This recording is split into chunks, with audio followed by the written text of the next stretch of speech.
दादा काय ग सोना? घरची परिस्थिती लय बिकट झाली आणि बाबा घरात लक्ष बी दे नाही.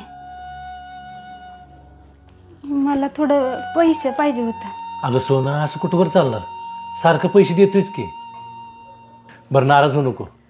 सारिका, हा पैसे दे ग तिला. हा देते. काय होतंय बघा, तेव्हा वरतोंड करून सारखं भावाकडे पैसे मागायला येत आहे. लाज वाटत नाही तुम्हाला सारखं सारखं पैसे मागायला? अहो स्वतः स्वतः कमवा आणि खावा की.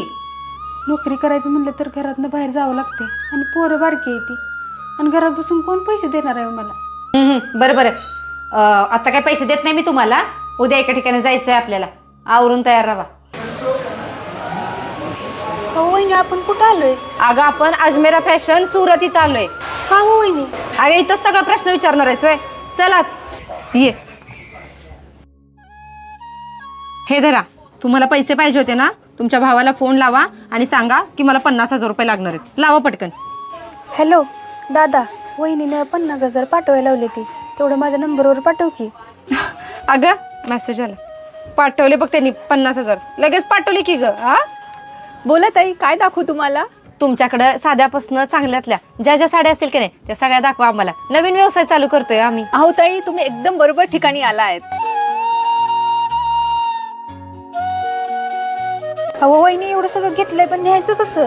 अगं हे बघ, ह्याच्यावर नावं लिहिलेली असतात आणि ती आपल्या पत्त्यावरती व्यवस्थित पाठवतात. त्याचं टेन्शन तू घेऊ नकोस. होय वहिनी, माल घेतला दुकान. अहो ताई, तुमच्या भावाने तुम्हाला मला भरायला पैसे दिलेत आणि मी बिशीतनं थोडं पैसे काढून गाळा पण घेतलाय भाड्यानं आणि तिथं मग तुम्ही विकू शकताय माल. आता जाऊन नुसता माल लावायचंच बाकी आहे. वहिनी, तुम्ही माझ्यासाठी एवढं सगळं केलं आणि मी तुमच्याबद्दल लय चुकीचा विचार केला. अहो ताई, तुम्ही सारखं सारखं तुमच्या भावाकडे पैसे मागत होतात. मला ते अजिबात आवडत नव्हतं आणि सारखं सारखं पैसे देऊन मला तुम्हाला लाचार बनवायचं नव्हतं, तर आत्मनिर्भर बनवायचं होतं. आता तुम्हाला बिझनेस चालू करून दिलाय का नाही? आता तुम्हाला कुणापुढेच हात पसरायची एक गरजच नाही बघा. आणि त्यातनं पण काय वाटलं ना तर आम्ही आहेच की.